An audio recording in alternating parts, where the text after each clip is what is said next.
लुंड्रा विधायक डॉक्टर प्रीतम राम कांग्रेस सरकार की सफलता के कार्यों को बताया धरातल पर आम जनमानस को मिल रहा लाभ। जी हां, हम बात सरगुजा जिले के विकास खंड लुंड्रा के अंतर्गत आने वाले वर्तमान विधायक डॉक्टर प्रीतम राम अपने क्षेत्र में विकास कार्यों में बढ़ चढ़कर हिस्सा लेते नजर आ रहे हैं। ग्रामीणों की माने तो विकास कार्यों में एक भी कोई ऐसा काम नहीं जो इनके कार्यकाल में बच्चा हो, चाहे बात करें सड़क, बिजली, पानी, वो सभी जरूरतमंदों को लाभान्वित करते नजर आ रहे। अब देखना होगा कि कुछ माह बाद लोकसभा चुनाव होने वाले हैं। अब देखना होगा जनता इनके विकास कार्यों में क्या प्रतिक्रिया देगी और चुनाव में जनता का क्या रिएक्शन रहेगा, ये तो देखने वाली बात होगी। कांग्रेस के चुनाव घोषणा पत्र में ये उल्लेख था कि बेरोजगारों को उनको बेरोजगारी भत्ता दिया जाएगा।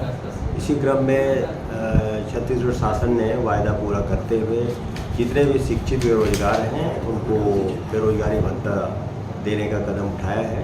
इससे क्षेत्र के जितने भी बेरोजगार हैं वो सब लोग जो 2 साल पूर्व में मैट्रिक पास कर लिए हैं उनको बेरोजगारी भत्ता दिया जा रहा है। और उसमें जो मापदंड है उसके अनुरूप उस परिवार में कोई दूसरा शासकीय कर्मचारी ना हो और जिनकी वार्षिक आमदनी 2.5 लाख से ज़्यादा ना हो, ऐसे शिक्षित बेरोजगारों को बेरोजगारी भत्ता देने का काम भूपेश बघेल की सरकार कर रही है।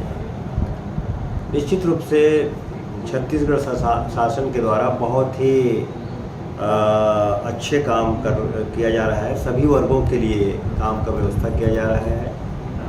जितने भी स्व सहायता समूह हैं उनको भी बहुत अच्छा काम करने का अवसर प्रदान कर रहे हैं और जितने भी बेरोजगार युवक हैं उनको भी कई तरह से कौशल विकास के माध्यम से अन्य माध्यम से उनको रोजगार देने का काम किया जा रहा है।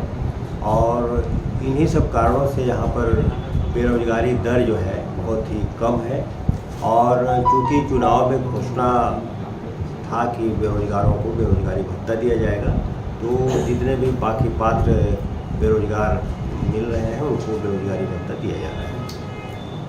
जो वेतन जी हाँ, जितने भी पैदारी कर्मचारी हैं, आंगनबाड़ी कार्यकर्ता हैं, उनको पहले बहुत लंबे समय से वो लोग संघर्षरत थे अपने मानदेय बढ़ाने के लिए। छत्तीसगढ़ शासन ने वित्तीय बजट में उन सभी लोगों का मानदेय बढ़ा दिया है।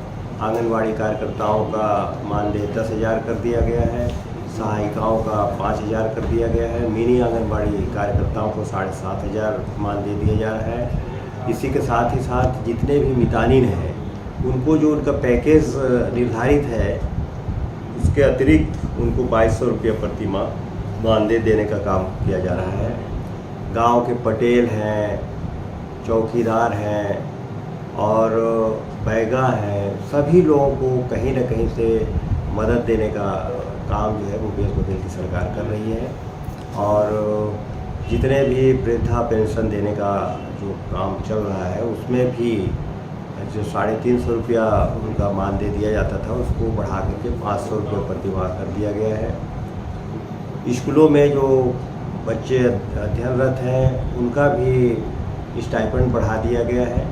हर तरह से लोगों को मदद देने का काम किया जा रहा है और निश्चित रूप से इससे सभी वर्ग खुश हैं, संतुष्ट हैं। और आने वाले समय में जिस तरह से भेंट मुलाकात में हमारे यशस्वी मुख्यमंत्री भूपेश बघेल जी हमारे विधानसभा क्षेत्र लुंड्रा में आए थे, वहाँ पर जितने भी बहुप्रतीक्षित मांग था, कॉलेज का, SDF कोर्ट का, बड़े बड़े सड़कों का, बड़े बड़े पुलों का, उस सभी मांगों को उन्होंने सहर्ष स्वीकृत किए। और आज जो है लुंड्रा विधानसभा का स्वरूप ही बदला हुआ नज़र आ रहा है। आप सब लोग कभी जाएंगे तो आप सब लोगों को भी देखने को मिलेगा।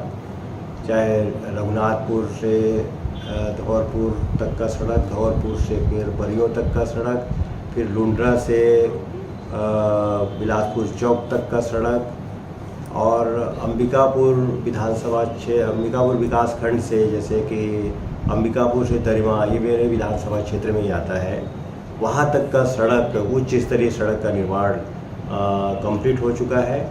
और इन सबों के बाद एक बड़ी उपलब्धि मेरे विधानसभा क्षेत्र का है कि दरिमा एयरपोर्ट जो है वो शुरुआत करने की स्थिति में आ गई है और उसका परीक्षण किया जा चुका है और आने वाले समय में लाइसेंस देने की प्रक्रिया होने के बाद वायु विमानन सेवा जो है प्रारंभ कर दिया जाए। जितने भी प्रमुख और बड़े जो समस्याएं था क्षेत्र का उसका जो है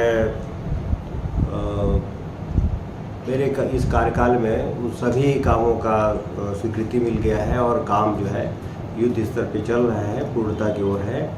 और कुछ जगहों पे कुछ समस्याएं, छोटी सड़कें बाकी है जो कि बजट में स्वीकृत है और प्रशासकीय स्वीकृति के लिए मैंने मुख्यमंत्री जी से आग्रह किया है और निकट भविष्य में वो भी स्वीकृत हो जाए।